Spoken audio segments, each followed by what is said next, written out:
Hello humans, welcome to Alien Robot Tiger, a podcast about you. Hey, are you Homo sapiens? Do you listen to podcasts? Then we've got a podcast for you. Try out Alien Robot Tiger, a show not really about aliens, robots, or tigers, but about all sorts of other things, we promise. Look us up on your favorite podcast app or site today. Hello humans, and welcome to Alien Robot Tiger, a podcast about you. With me, Robot, are my friends Tiger. Hello. And Alien. Sayonara. Does that work? I think so. Is it Aloha that is the same coming and going? I believe it is. Sayonara works that way too?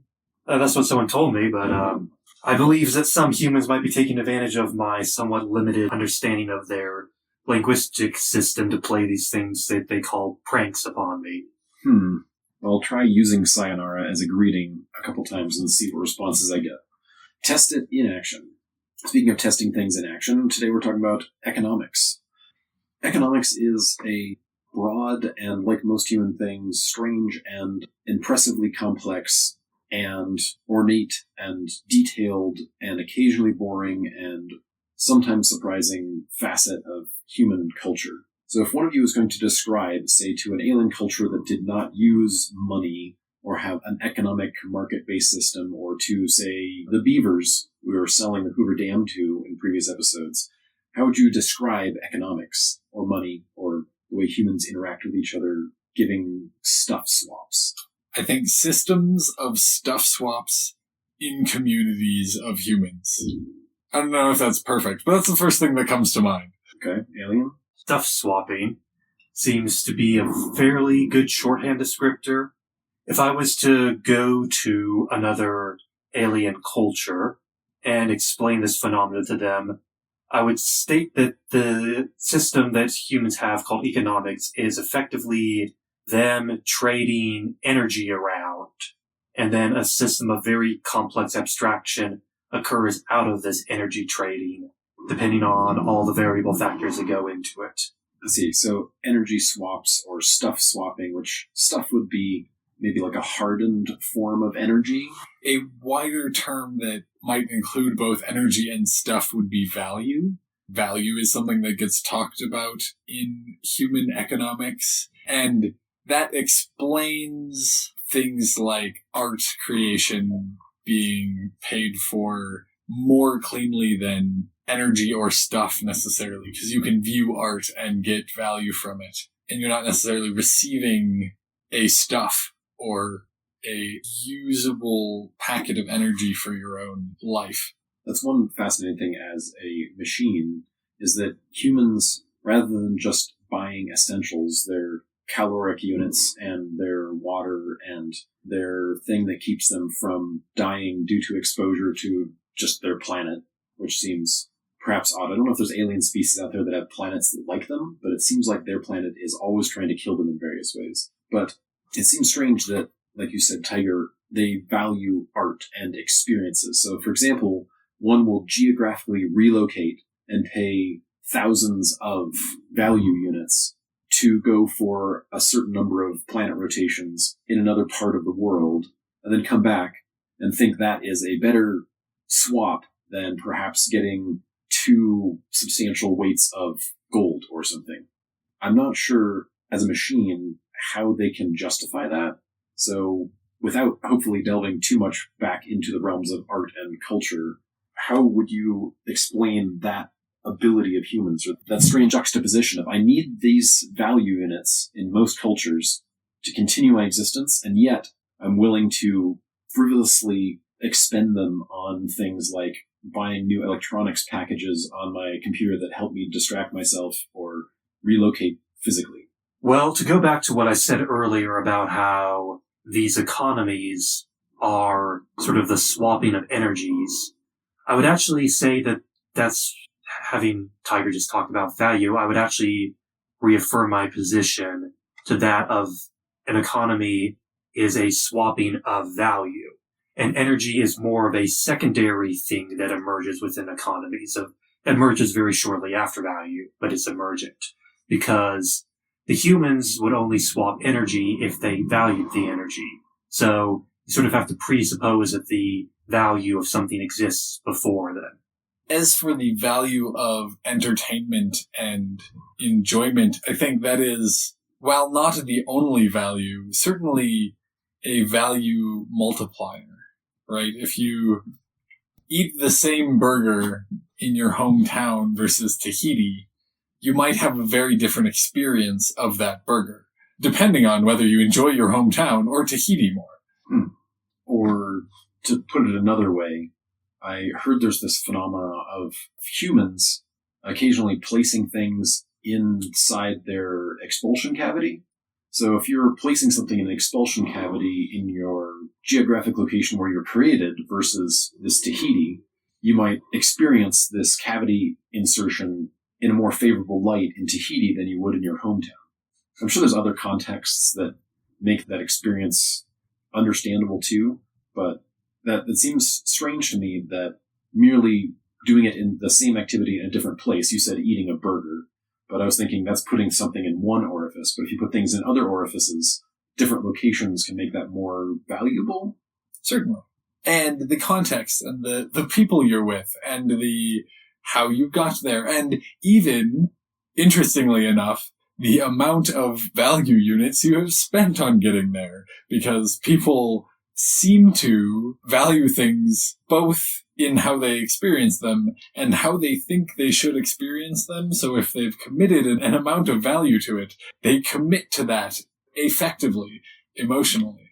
So if I have expended 2,000 value units for this thing, as a human, I will believe that it is a valuable experience because it's worth 2,000 value units, versus if, in another context, I did a similar activity for 100 value units.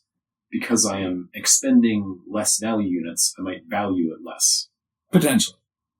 Yeah, this thing that humans have called economics is, they call it a science, but I've always raised a question mark when they've done that because this gets, as the humans would say, opens a can of worms. But there's the degree to which the perception of a human or a group of humans impacts the value of something within the economy. And if we have established that economies are systems of value swapping, that creates a very unstable variable that you can't ever really, not to say you couldn't, but it's very difficult for them to quantify. So to call it a science is rather difficult because, as Tiger and you have both pointed out, there are so many factors that can go into this thing called value. Why it's valued, why do they put so many numbers to this value? To me, it looks a little difficult to try to say it works like the laws of chemistry or physics. For example, going back to the Tahiti expulsion cavity insertion, one person might pay a significant sum for that, and the other might pay a significant sum to have it not happen. Indeed. And yet, trying to reconcile that scientifically seems perhaps impossible. Yes, I have to admit that I'm not most familiar with how human scientific method works compared to various alien scientific methods, but I feel like it's rather difficult to establish the cause and effect relationship for the cavity expulsion value ratio, if we want to call it that. I guess another factor, too, is also what is being put into the cavity expulsion as well. I'm sure that would be another value modifier for sure. And how much you paid for the thing that is going into the cavity. Exactly. And how much value was put into the thing that goes into the cavity before you even paid to have the thing put into the cavity. Or paid not to have put into the cavity. That too, yes. Yeah. Or who's on the other end. Indeed. Who is putting the object in the cavity can be a world of difference in humans. Okay, so if we have an economy is the way that humans exchange value in kind of a structured, what they call scientific way, which we have determined is about as scientific as shaving my head to keep it from raining. But as a human, of course, with hair. But putting on my human, I was going to say hat, but I guess that would be a wig. I would recommend shaving a wig, though. Shaving your human wig. They don't grow back, and it's a hassle. And you have to buy a new one. So any non-humans out there, don't shave your human wig. Just spend the money on a can of worms, because then you can open it up, and that's apparently a valuable thing. Rarely. Or maybe buy a can of whoop-ass. I've heard you can get those. For cheap down south. Oh, okay. Great. That's another thing about economies is we talk about things being, as a human relocating to another place, you might pay more both for the relocation and for the experience in a different place that's unfamiliar to you or less familiar or exotic or whatever. But interestingly, different parts of the earth seem to produce different things in different quantities. So you said down south, we can load up on cheap cans of whoop-ass and perhaps trade them someplace, I don't know, perhaps in the interior of the continent for cans of worms. And so that seems to be an element of it too, of maybe like the heat cycle of the earth, where part of the planet, or most planetary bodies, I imagine, where part of it heats up and then there's a thermal transfer where the heat transfers to cooler parts. So, for example, if you have an overabundance of whoop-ass down south and you need to transfer the whoop-ass to another location because there's so much of it, and other people have a lack of whoop-ass but plenty of worms, then that seems like an exchange would start. But how do you value, what's the ratio of whoop-ass to worms? Well, this is something I think that has been brought up in previous episodes in terms of that depends. When I was saying earlier about how it's difficult to scientifically determine these things, an analogy I would give is the humans have this thing called their autonomic nervous system, where they can be, I get the sympathetic and the parasympathetic confused, but one of them makes the human alert, aroused, energetic, and the other one, what was that? The sympathetic. Sympathetic, okay. Parasympathetic will make them slow, low energy, such and such. And then, of course, you ask a question to a human, which one of these two should you be in? And the response would be, well, that depends. Which one is it optimal for the human to be in? And are they matching that ophthalmology? Ophthalmology. I feel that's a very nice word, but I feel it means something different than what I'm trying to explain here. Optimation? Optimation. Would that be the process optimization, I think. Optimizing? Optimizing. Optimizing, yes. Yes. Optimizing. Yeah, something about optimizing. Anyways, but the point being is that a human, actually, this is, I think all animals have this to a certain degree. One of these states they should be in depends on what they need to be in. Depends on their environment, what they're trying to achieve. And I think, regarding the worldly transfer of whoop-ass and worms around the world, that depends on who needs the worms and who has the worms. I feel like I'm talking in a circle here, not explaining the phenomena at all.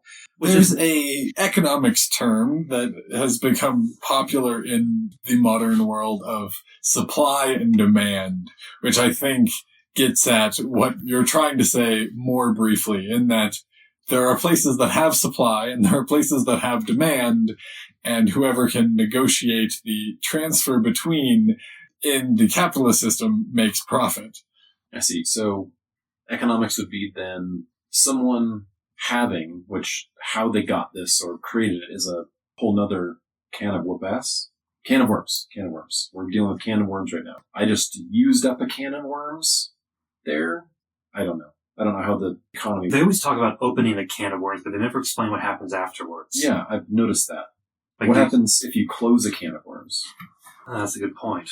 Or can you close a can of whoop-ass, or is it a one-shot thing? Is it like, what do they call that, Pandora's box? Or whoop-ass and worms like Pandora's box, where when you open them, you unleash plagues and horrors upon the world and can't close it? So why are people trading this stuff around? It seems a little dangerous. Well, not the worms. I've determined worms, not the most dangerous things on the planet. If there's something that's going to destroy you, I would not bet money on it being worms. I imagine the whoop-ass would have a greater chance of destroying you than the worms. Indeed, much higher. So it seems that humans somehow create something that has value, be it art or food or whatever, and they then have a supply of it. And others want some art or food, and so they demand it. And going back to previous discussions we've had on how do you get what you want as a human, you can use charisma or violence or secrets, or now we're in the stuff. So if I have this demand, if I have violence at my disposal, why don't I just literally demand it and say, you will give me this thing? So it seems like there's some prerequisites in order to have this economy thing. You can't just have an economy without something underlying it. Does that seem accurate? Violence is a high-risk, high-reward proposition for doing economy. if you will. When you come up to someone and say, give me your can of whoop-ass, or I will... Wait. Open up a can of worms on you? Yes. If you come up to someone and say, give me your can of whoop-ass, or I will open up a can of worms, they have the option to yield to your threat, or challenge your threat. Or run away. Or run away. And many of those scenarios, someone gets hurt, and only a somewhat smaller set of those scenarios you get hurt. So if you have a can of worms, and you would like their can of whoop-ass, and you think they might want your can of worms, or maybe they want two, then bartering, negotiating, using your charisma, your secrets, your stuff, is usually a safer way of doing things, even if you're less likely to walk away with the whole pie. I see. A worm pie. Yes. Or is it a whoop-ass pie? Probably a worm pie. I mean, that sounds more tasty than a whoop-ass pie. I'm looking on the internet right now, and I can't tell the difference between whoop-ass and whipped ass when it comes to making worm pies.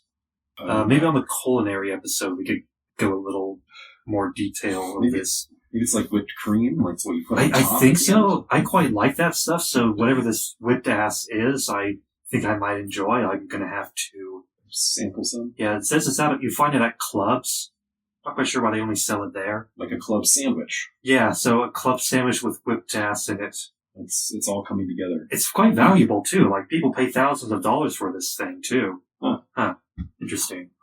So we've established, okay, barter, you said, is rather than me coming up and risking either damage or at least expending calories. So even if I'm in my combat exoframe, it's going to drain my batteries to beat on you until I can take your can of whoop-ass from you. And once I've gotten that, then I've expended a certain amount of energy, where it might take less energy if I say, hey, I have so many cans of worms, I don't know what to do with them. Would you perhaps swap my can of worms for your can of whoop-ass? Indeed. A simple way for that would be you are risking both energy and risk in doing this. So you would use your energy to open the can of worms and then worm your opponent out. Or worm your way out. Yeah. Would that be worming your way in? I guess, yeah, worm your way into their can of whoop-ass. I think that's how it works. But you also would be taking risk, as in when you're trying to take their can of whoop-ass, they might open that can on you, and then your worms turn to whipped ass, or however this transfer of energy goes. And you could also then take risk to your combat frame via the ass whooping can being opened. So not only are you risking expending your energy, you're also risking, I guess, more energy loss. The energy required to repair it, if repairs are even possible. Perhaps this is my only exoframe, as organic beings seem to have occasional damage that is irreparable, which has always seemed strange. But perhaps I have the only exoframe, and it has taken damage. Now I'm not able to replace that. So I have taken a permanent loss rather than a temporary setback. So, in this situation, we've determined that violence is not the optimal strategy. Then we resort to having a higher supply of stuff, or charisma, or secrecy. So for secrecy, I might come to you and say, I have the last can of worms. Would you give me a can of whoop-ass? Not letting them know that I have perhaps gallons and gallons of uncanned worms. Do you measure worms in the gallon? I know whales are pods and wolves are in a pack, so are worms by the gallon? Probably depends on how many you have. If you have 3 worms, doesn't make sense in measuring them by the gallon. Indeed, I have 0.023 gallons of worms. This doesn't seem very efficient. No. So anyway, if I have secrecy, I might pretend that this is the last can of worms, whereas I, in secret, have a huge number of worms, and so I can give you a false value of, you might say, wow, I have 10 cans of whoop-ass, and I have 0 cans of worms, and you have the last one? Here, take 5 cans of whoop-ass for that can of worms. And I take my cans of whoop-ass, and I'm pleased because I now have more gallons of worms than I could possibly use, and 5 cans of whoop-ass. Especially if you could re-can those cans with the worms once you've opened the whoop-ass. Oh, indeed. So once I've used up all my whoop-ass, or whipped-ass, or whooped up on their whipped-asses... I believe whoop-ass is a prerequisite to creating whipped ass. Kind of like how you need milk and cream to make whipped cream. I think that's how the causality direction goes in this creation process. I see. So this language must come from back when they used quadrupeds as their primary means of getting around. So if you have a whipped ass, then you might also have a whipped mule or whipped oxen or something. Well, we'll have to bring a human linguist or maybe a non-human linguist onto the show sometime to maybe explain that. But I think you're onto something with this idea. Yeah. I do know asses are very important. They are mentioned in a lot of the humans' religious texts. Fascinating. I wonder which type. And a good deal of modern music. Yes, that's actually a good point, too. There seems to be a fascination with this mule donkey seems to be returning to humans, even though they have automobiles and trains and planes. They seem to have a fascination with this animal. So cultural value. So perhaps it's art. And so they've attached some sort of cultural value to this particular breed of equine, and therefore it has higher value. And so they speak of it a lot. I think in addition to our violence, secrets, charisma stuff, there is a social contract component to functioning economies. To take a non-Western example, a gift economy, which happened all over the world until European colonial shit happened, involves a social contract that the people around you will always give you sort of the bare minimum if you don't have it. So whenever you have extra, you give to the people around you with the implicit understanding that someday those people that you've given extra to will give extra to you and the people that you care about. In a more Western example, you have these elaborate debt systems where banks and lenders will give you fictional money with the implicit or explicit expectation to be paid back at some point. So debt. It seems like we're stepping straight into the deep end with that one. Yes. When have we not stepped straight into the deep end? Indeed. Yes, this thing called debt's rather interesting because, again, going back to comparing the laws of chemistry and physics to the quote-unquote laws and science of economics, is that in physics, I can't write up a fourth law of thermodynamics, present it to people, then go like, yeah, I think we can use this for something, and then proceed to do extra physics behaviors with that said fourth law, and then once we don't need the fourth law anymore, we throw it out. But with economics, like you said, I can just pretend that I have a bunch of whoop-ass that I don't have, and everybody can be like, okay, well, we will work things out until we have acquired more of this whoop-ass and then give it back to you, usually with this thing called interest, which is sort of a way of ensuring that trust over honesty occurs over long periods of time. Very different topic, but whoop-ass, we were talking about how to measure worms by the gallon. How do you measure whoop-ass? I imagine not in a can? Yeah, I imagine you'd use joules to measure it, maybe. You mean like gems? Joules, as in units of energy? Yeah, units of energy. Not like gemstones. Yeah, okay. Gemstones. Comparing rubies to whoop-ass, those ratios get, especially if it's uncut rubies versus cut rubies. Can you have uncut whoop-ass and cut whoop-ass? I believe one is Colombian and one is not. It's my understanding. Perhaps whoop-ass is like a gas where you can, with great effort, put it into a can, but once you open the can, it's very difficult to get it back in. It distributes equally through the surrounding environment. Which goes to my theory earlier that yes, it is like Pandora's box. Without the shred of hope at the bottom? Oh, there's hope for the guy who opened it. Oh, okay. Not for the one on the other side of it being opened. Abandon all hope, ye who look into the can of whoop-ass. So debt.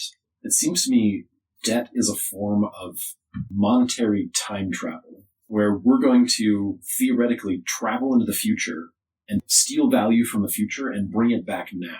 Because if we have to pay interest, say there are $10 in existence, and I will loan you the $10 in existence, and I demand interest. And this is my understanding of fiat systems, the way they exist.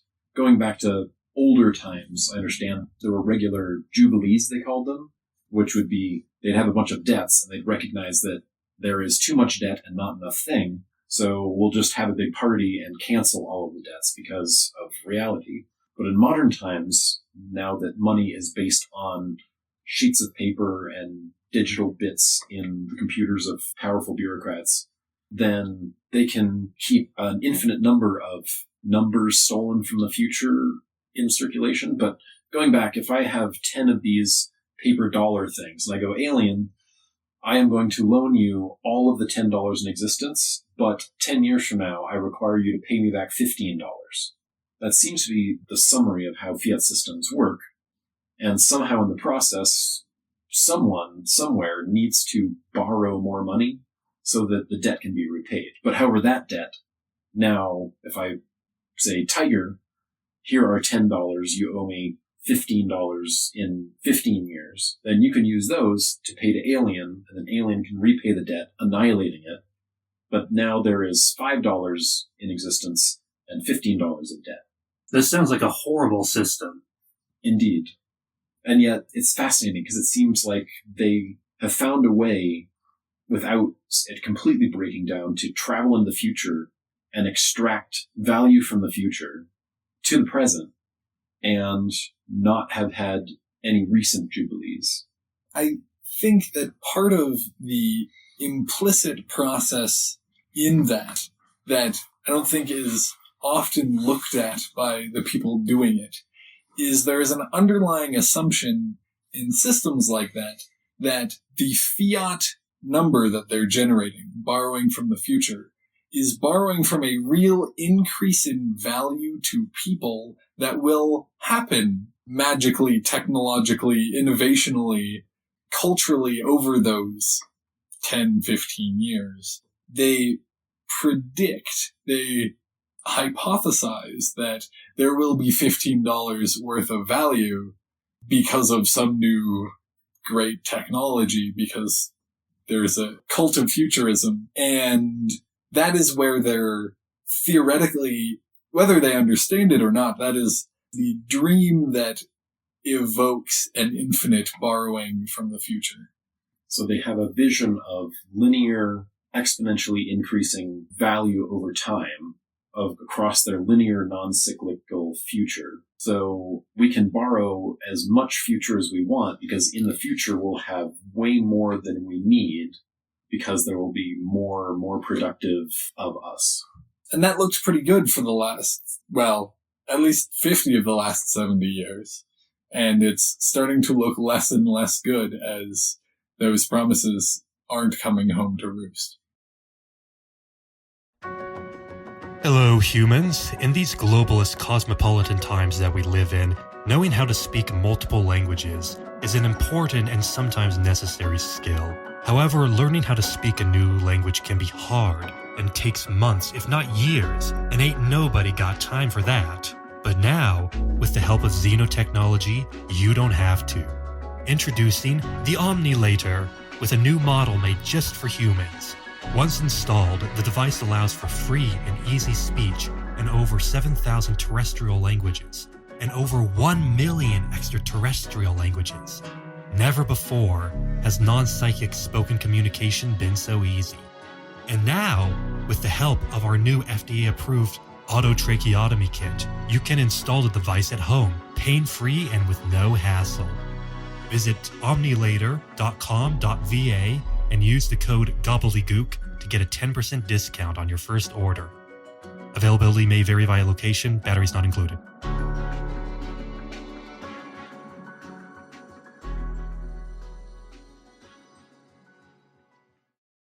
I just had two things click together in my head here about that.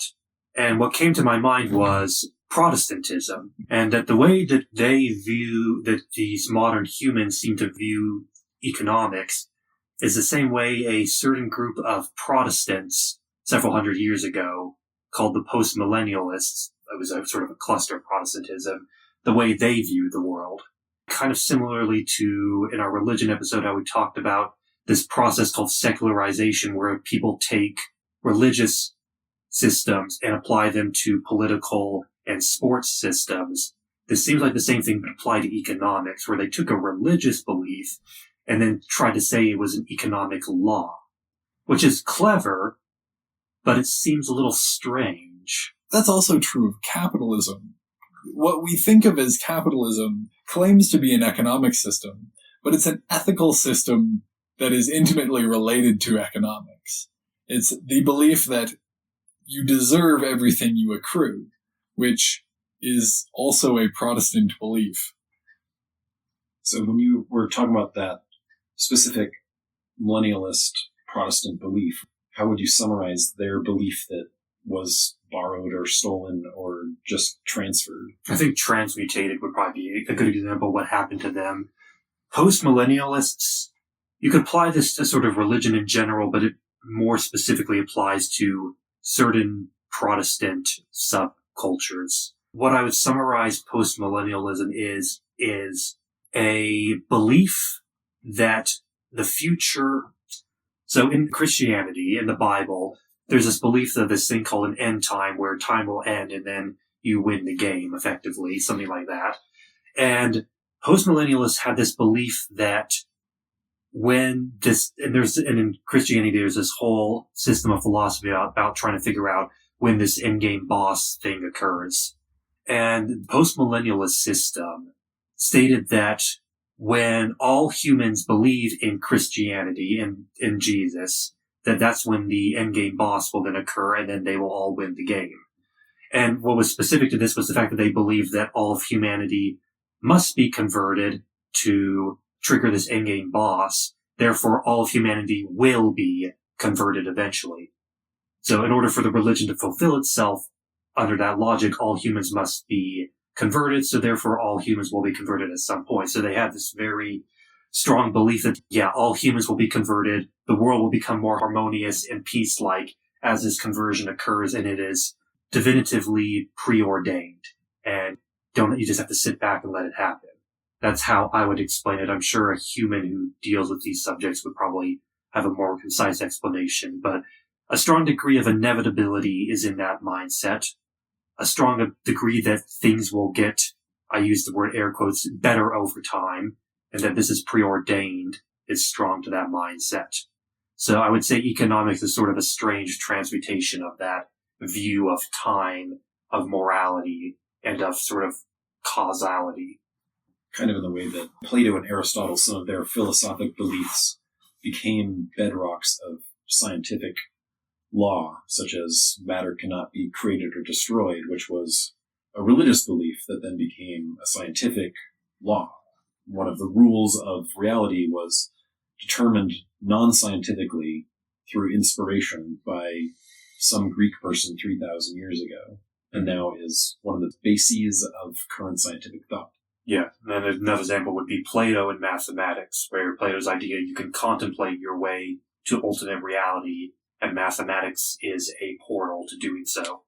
And, mathematics is an interesting phenomena. It could be its own episode, but that's a bedrock of scientific theory and of non-scientific theories like economics. Doesn't apply to psychology, though, interestingly enough. Which is considered another sort of science. Yeah, pseudoscience is probably not the right word I would use. Soft science, I think they call it. Semi-science? Yeah. Demi-science? Not sure. Let's rewind a little bit back to our barter system, see if we can make the transition from me swapping my cans of worms for your cans of whoop-ass. What if I've got as many cans of whoop-ass and worms as I want, and you have as many as you want, but both of us are hungry for something other than whoop-ass and worms? We go to a third party, and perhaps they have a bunch of food, but they also have sufficient whoop-ass and worms. And also, I don't want to carry gallons of worms around with me, or what do we determine the units for whoop-ass were? Joules. Yeah. If I have, say, 5,000 joules worth of whoop-ass, then if I have 5 gallons of worms and 5,000 gallons of whoop-ass, but I want 10 pounds of grain, this system gets complicated and literally cumbersome because I'm carrying around all of these heavy or perhaps dangerous, I don't know what sort of warning labels would be on a can of whoop-ass now, like contents under pressure. I don't know, is it perhaps radioactive or caustic, or I'm not sure, but sarcastic at least. Indeed. Probably dangerous or at least difficult to carry around in large quantities. Yeah, difficult too, because it is very difficult to transfer joules around at that time as well. Both the rocks and the energy. Indeed. Yeah, very, very difficult to store joules then. Yes. So if I want to trade with someone, perhaps they're a ways away, and I don't want to load up my ass and whip it, dragging all of my gallons of worms and joules of whoop ass across the country just to get my pounds of grain. I want an easier way of doing that. So perhaps we find something else, some other medium that we can swap that is smaller and easier to transport. I think that would be, logically, that seems to be the way that it would just kind of happen naturally if you're in this sort of market-based system of this is too difficult and humans are always looking for an easier way to do things. Therefore, let's find something else rather than hauling an assload of things.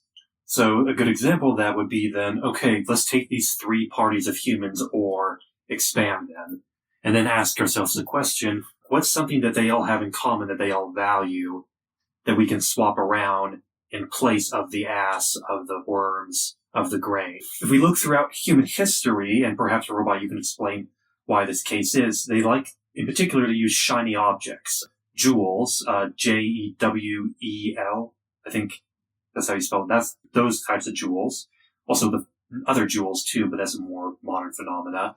But shiny objects too. Coppers, silvers, golds, platinums seem to show up on lists a lot. And perhaps Robot or Tiger, you could explain why is it that humans throughout history seem to really love these shiny things. I know animals in general seem to just like shiny things, particularly magpies and crows. So is it just that organic life is attracted to shiny things, or is there a more deeper reason why humans value these?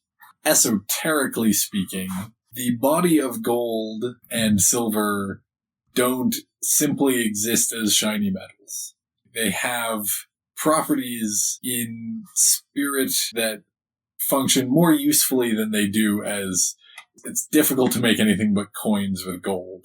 Silver has some more utility, but isn't super useful in material sciences. But both of them have more utility when you're operating less densely.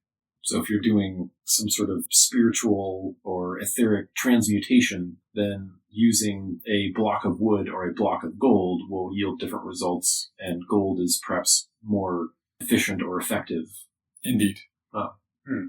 Well, I would think in our example of having grain and whoop ass and worms, and apparently some asses to haul assloads of these things around, then we would settle on the thing of those, if we have those four things in our economy, what one of those things as humans do we need to continue to exist?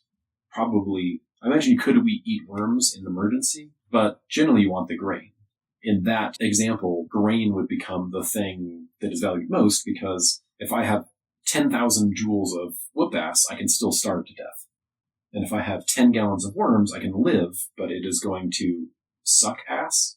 So I don't know if that extracts nutrients from the ass. Perhaps that's how you milk it before you have machines. I'm not sure exactly how that relates.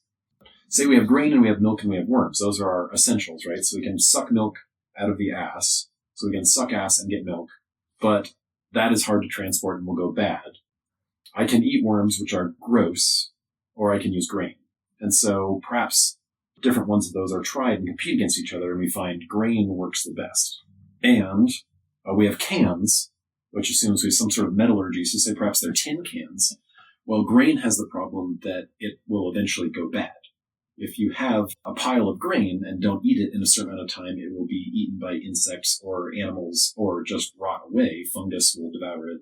So I would want something that will not come apart as quickly. Worms will probably turn into a mess pretty quickly, and your ass is large and bulky and will jiggle off, twerk away. I don't know. I don't know how these all interrelate, but out of all of those things, your whoop ass would be determined as highly volatile and dangerous, even if it is energetic.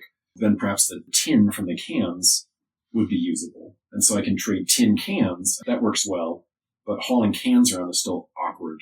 So perhaps I'd cut them down into smaller pieces and be like, oh, I have an ounce of tin, and use that because that isn't going to fall apart, and 1 ounce of tin will be like another. Alien, perhaps your grain is amazing quality, and Tiger, perhaps you have lower quality grain. And so if we trade grain and mix them together, now I've got high quality and low quality. So just saying grain is not sufficient, because every farmer might have different qualities of grain. But if I have tin and I have cooked it until all the other things that are not tin are gone, your tin and your tin will look the same once we cook them sufficiently. And so therefore we have a thing which we can use and swap instead of having to haul ass around. I think this is one of the beauties of a gift economy. It keeps the energy differential lower at any given time, even if it might flux somewhat more over longer periods of time.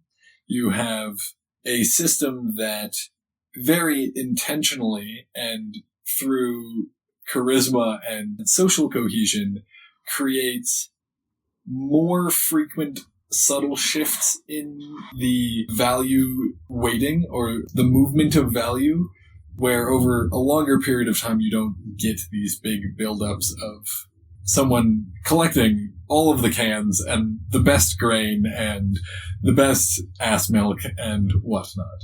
It seems like the value distribution is more fluid in a gift economy, where in the sort of capitalist economy or market-based economies that seem to exist around the world, there could be the three of us wearing our human hats or skins or whatever, are sitting around. Perhaps, Tiger, you have accrued all of the tin discs and enough cans of whoop ass that they don't want to come near you because you'll open one up on them. And I might have no grain and perhaps I just have worms. And so I'm eating worms because I cannot get the grain. And perhaps Alien has, through devastation, all of the worm farms are desolate and the worms have all died, and you busted your ass, and so you can no longer suck ass and attain sustenance that way. And so even though Tiger has more grain than he knows what to do with, you might starve to death, even though there's an abundance. And so it's more of a solid, so you can stack them up. But in a gift economy, it seems like it's more fluid. If you try and stack up fluid, I've tried this experiment before, trying to build a pyramid of liquid. I've done it many times, just, repeating the experiment many times. And generally it distributes fairly equally and makes a mess. So in a gift economy, if you have excess, it just kind of naturally sloshes off to someone who does not have excess.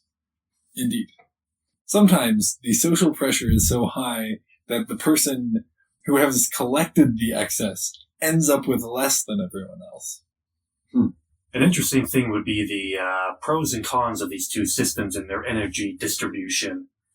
With the gift economy, you have the energy, the things, the water pyramid being distributed in kind of a flat, even surface. Whereas with the other systems, you have these towers of water, grain, ass, were stacked on top of each other in very tiny spots. The energy is concentrated. And it seems like if you have widely distributed energy and highly concentrated energy, depending on what you want from these systems and what you want these systems to do, they could be situationally useful to achieve different goals. So again, going back to the whole conversation of value, depending on what you value and what you're trying to achieve, these two systems could give you very different results. And you could, in like the parasympathetic and the sympathetic nervous system, which one's the best to be in could depend on the situation of what you're trying to achieve and what you are doing. Many systems around the world don't go completely one way or the other. Europe, before the rise of Protestantism and the ethic of accumulation took hold, it was more of a sand pyramid, in that there were certainly people far richer than other people. But in order to maintain that wealth, they needed to do some amount of gift giving and providing for the people around them, or they couldn't maintain control over the network that supported their disproportionate wealth. Or going back to one of our earlier episodes, where if you think about the shifts between offensive and defensive technology, Protestantism also arose about the time that guns came. I don't know if they are synergistic or one caused the other, but having guns allows me as a peasant to extract from Alien as my liege lord. If you have 3 knights and I have 100 peasants, it doesn't matter because your 3 knights will slaughter us. But we have 3 guns amongst us, then your 3 knights are going to die and we can demand more. So I wonder if perhaps that skew of the balance of violence might have made a change in that as well. Certainly. If we go back to all the way to episode 1 of this idea of fitness, so the things that work best at the time, even if it's short term, tend to win out. So that market economies seem to have dominated the world implies that they are more effective at the act of violence that enabled them to conquer gift economies the world over. An important distinction there is they were highly effective at exporting violence, where the example of the Battle of Wounded Knee, it was a protracted conflict leading up to it, but every battle, the native people lost people from that area that were not replaceable. And the U.S. Army lost people from the other side of the country that were instantly replaceable. And so by the time they got to Wounded Knee, one side had lost 50% of their army, and the other side had lost as many people, and their army hadn't shrunk at all. They had gained an incredible power to export violence to somewhere other than where the base of the economy is. You kind of make an interesting point that I wanted to loop back around with the inverted water pyramid of an economy that the world seems to run on, and that a lot of economic theory that humans seem to create seems to exclude themselves from it. And humans are running into a bit of a problem now where humans are running out of humans. I believe as of the time of this recording, there's this mathematical system called replacement rate, which is where enough humans produce enough of their own offspring to keep the number stable or growing. And most of the world has now fallen below this number. Therefore, most humans are now running out of humans. And they have this sort of presumption that they will keep their current number of people, or it will keep growing. It will be stable or growing. But at this point, it looks like it's now going to shrink rather dramatically. And as far as I can tell, these humans don't even have the beginning of a theory as to how they would make their economies work as they run out of people who run the economies and make all the parts of the economy work. And I find this to be a fascinating and disturbing phenomena to witness. Well, that is where my kind come into play. People pinning their hopes that robots and AIs and machines will advance sufficiently that even with dwindling numbers, the numbers of machines or the productivity of those humans left will outweigh the reduction in population. So as we were talking, traveling into the future and that capitalistic belief that there will always be more in the future, that AIs and machines and robots will be essentially functionally slaves that will enable this diminished caste of human overlords to rule over them and reap a bounty that expands even as their numbers shrink, which seems questionable or perhaps dubious. Yeah, I see Automated space communism. Yes. I see two problems with that idea. The first one is who's going to pay the debt still? Because we talked about this debt thing earlier. As far as I can tell, robots, your kind, you don't pay this thing called taxes. No, nor are we allowed to own anything. Mm-hmm. And in fact, every machine you see is either owned or garbage. Those seem to be the main categories of machine kind, is you are either a slave or you are useless and crippled or dead.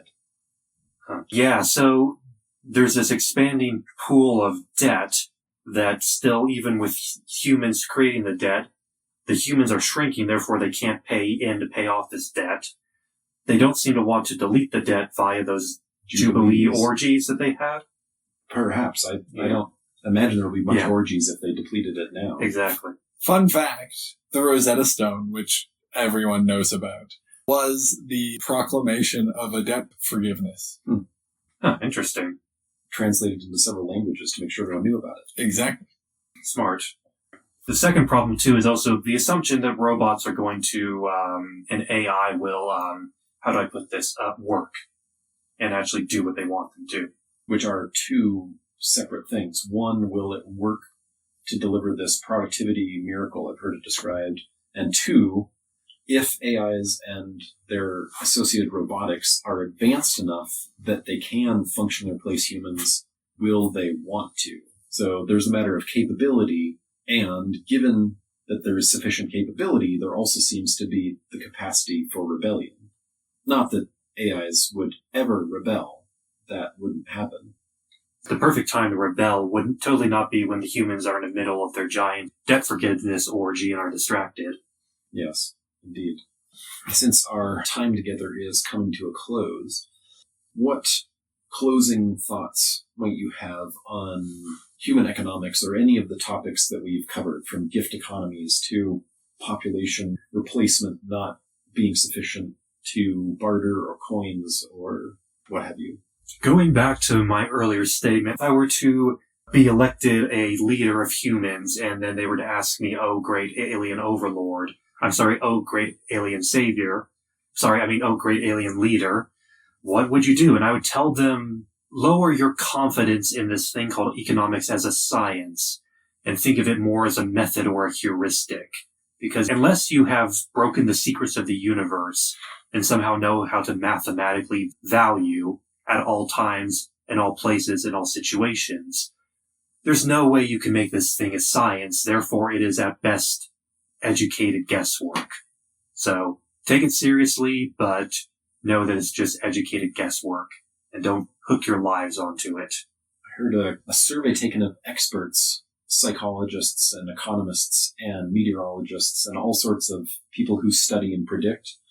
And they had them make predictions and see who had the highest accuracy over short and long timescales. And they found the highest and the broadest terms were meteorologists. So people studying the future out to about 10 days were remarkably accurate in broad swaths. Not like it will rain at 10 p.m., but that there will be rain, that the chance of rain is high here. After 10 days, none of them had any more than educated guesswork effects. Mm-hmm. And let me give you a little advice here, humans. Me on my observation spaceship here, I can predict the weather of the Earth way, way farther than 10 days out. And our alien race has not even come close to having a system of value measurement and guessing. Yeah, I don't think you guys are going to do it anytime soon. I have a lot of faith in you to do a lot of things. This is not one of them. I would say that while abandoning the project of a grand unified economic theory is a very good idea, contemplating your own and your family economics, the economy of your community, and investing in your relationships and your personal property, your ability to live the life you want to live, regardless of how the wider economic winds blow, is a very valuable thing to do, as I've watched empires rise and fall and regimes be overthrown. There are people who surf the edges of that without losing what they care about most. So not saying go to the extremes of what they call preppers or survivalists, who their whole fixation is everything is spent on preparing for the future doomsday. Again, a very Protestant thing to do. Indeed. Yes. So instead of going to that extreme where all of your energy is focused on preparing for a dismal future and ignoring the relatively pleasant now, you're saying you can do some elements of that to make your family unit or your environment more sustainable on a small scale without doing what most humans seem to do, which assume that life will be one of continuing ease and comfort and projecting this current trend out until their deaths. I, too, cannot see past 10 days in the future, or even 10 days in the future, but I don't think luxury space communism nor Mad Max are going to happen in the next 100 years. But something in between, and probably not as pleasant as the upper middle class of America experience life, is certainly in the future for most humans. My most basic understanding of economics comes down to physics. And many of the both government policies and economic policies that your ship engines are acting up again. Alien. Oh yeah, sorry about that. I was doing some engine cycling and I forgot that we had the recording schedule here.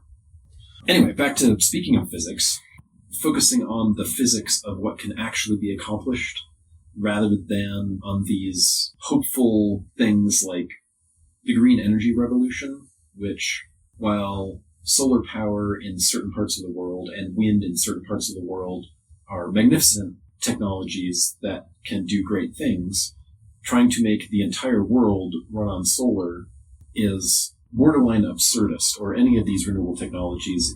If you actually look at the physics of it, it is physically impossible, especially if you combine it with the sort of environmentalism that says, let's not dig holes for all the things we need to build solar panels and wind turbines out of. So we cannot extract the things we need to build the things we need. And oh, by the way, we are going to need 1 billion gallons of diesel to build all of these solar panels and turbines. So finding a way that reconciles your economics with your physics is going to be essential for humans to survive and keep the power on for beings like me. If you don't want to doom my kind, stop dooming your kind. Or vice versa. Yes. With that, let's end this session of the podcast for which you paid nothing, but perhaps value more than that, and might express that by joining our Patreon. Ciao. Whoop-ass, whip-ass, haul-ass. Aloha. Thanks for listening to Alien Robot Tiger. For more content and private Discord access, consider joining us on Patreon.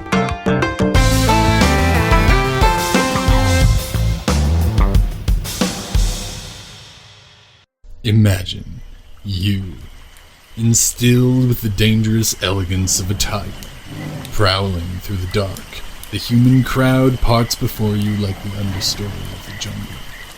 You catch her scent, and she catches yours. The hunt is just beginning, but you both know how it will end. Crimson Roll. Scent of power and confidence. Available now. Visit tigermusk.com to order your bottle or find a retailer near you. Crimson Roll, because you deserve to roll.